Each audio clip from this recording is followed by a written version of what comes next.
All right, today we're talking about something pretty important: how to architect a more resilient mind.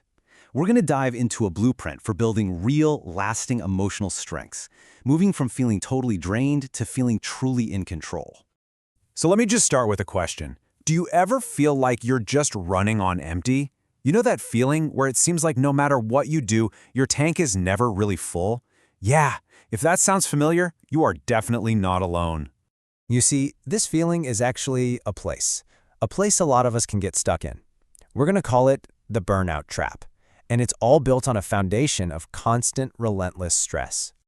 And I bet these symptoms sound familiar, right? That constant fatigue, even when you think you've slept enough. The motivation just gone, even for stuff you used to love. Being irritable, snappy, and just that feeling of being completely overwhelmed by it all. Yep, that is the language of burnout. And boy, is it a vicious cycle. You feel stressed, so what do? You push even harder to try and get on top of it, but that just creates, you guessed it, more stress. It's this downward spiral that pretty much always ends in one place: absolute exhaustion. But what if there was a way to break that cycle? What if stress wasn't actually the villain of the story? Let's flip the script and look at a totally different model.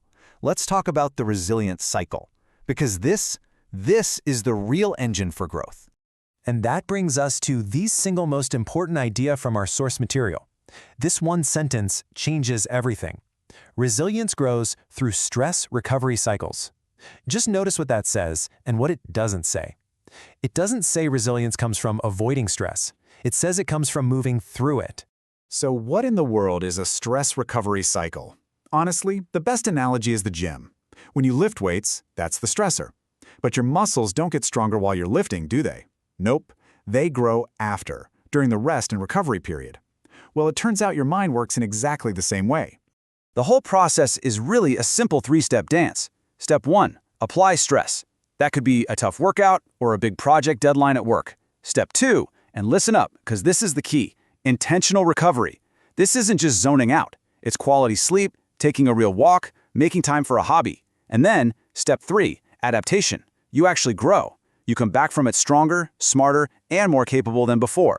Now look at this. When you put the two paths side by side, it becomes so clear.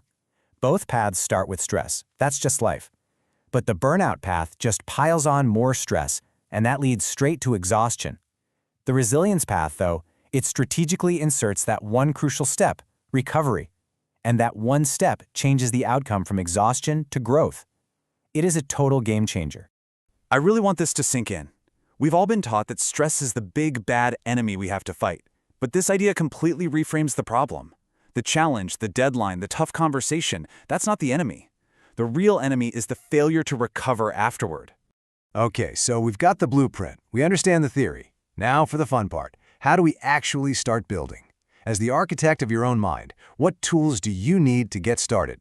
Well, here's the good news. You already have the most important tool in the entire toolkit. It's this knowledge right here. Just understanding, truly getting it, that growth happens in the rest after the work is so powerful. It lets you stop treating rest like a luxury and start seeing it for what it is: an absolutely essential part of getting stronger.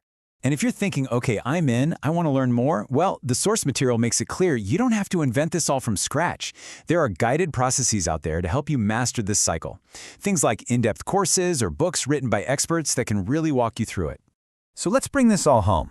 It's time to go from knowing to doing. Let's talk about laying that very first stone in your new foundation. When it all comes down to it, the secret to having a truly strong and resilient mind isn't finding a way to live a life without any challenges. That's impossible. The secret is learning how to intentionally architect your recovery. This changes the entire question we should be asking ourselves every day. Instead of thinking, how do I get out of this stressful thing? Try asking this instead. Okay, once I'm through this, how am I going to intentionally recover? That is the question that leads to growth. So I'll leave you with this final thought. The blueprints are officially in your hands now. You are the architect. The only question left is, what kind of mind will you build?